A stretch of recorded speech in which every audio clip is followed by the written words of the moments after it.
Je m'appelle Jean-Baptiste Rabouan, je suis reporter photographe depuis 30 ans.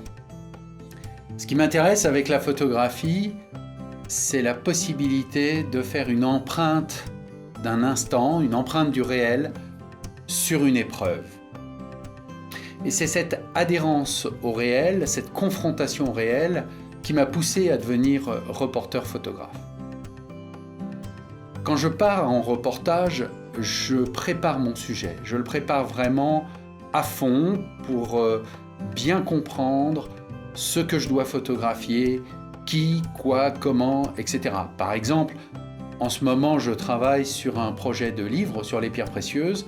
Eh bien, j'ai fait une formation de gémologue.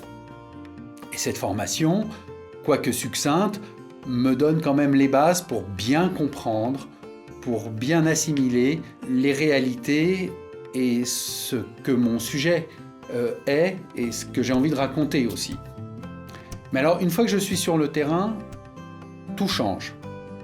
Je mets de côté ces connaissances et je travaille de manière instinctive.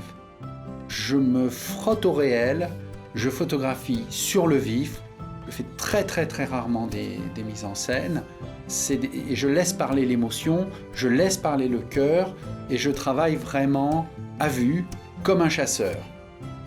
L'idée étant de capter ces instants qui vont raconter l'ensemble du sujet.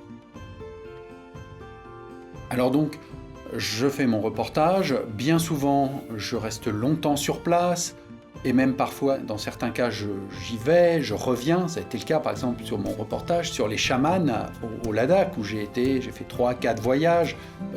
Mon reportage sur la laine, où j'ai fait presque 7 ou 8 voyages. Toujours dans l'idée de vraiment capter l'essentiel. Alors ensuite, quand je reviens, il faut faire l'épreuve. En ce qui concerne mon travail artistique, j'ai adopté le médium photographique de la gomme bichromatée. Alors pourquoi la gomme ? D'abord parce que la gomme, c'est un médium essentiel. Sa structure, c'est de la gomme arabique, de la résine et des pigments naturels. Donc là, j'ai une relation directe avec les choses de la terre. La deuxième chose, c'est que c'est un médium photographique qui permet une totale interprétation. On peut faire à peu près tout ce qu'on veut.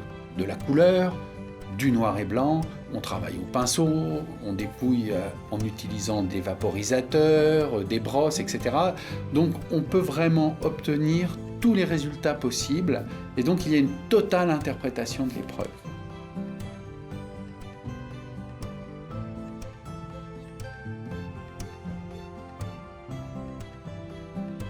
Et puis il y a un élément aussi très important avec la gomme, à mes yeux, c'est qu'une gomme s'élabore dans le temps. Tous les procédés photos de laboratoire, quels qu'ils soient, c'est bon ou c'est pas bon. On fait son print, on développe, le résultat est là. La gomme, on l'élabore sur plusieurs jours. C'est un système de couches, on fait des couches. Jour après jour, on peut revenir en arrière, on peut enlever certaines parties, on peut en rajouter. Donc on élabore, on construit sa gomme.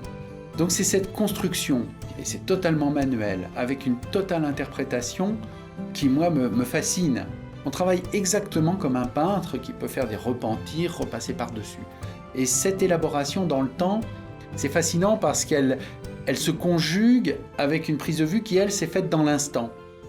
Et à ce moment-là, on peut donner, avec le travail de la main, avec toute sa sensibilité, on peut donner une dimension à la prise de vue, à l'instant, une épreuve qui va bien au-delà de la photographie.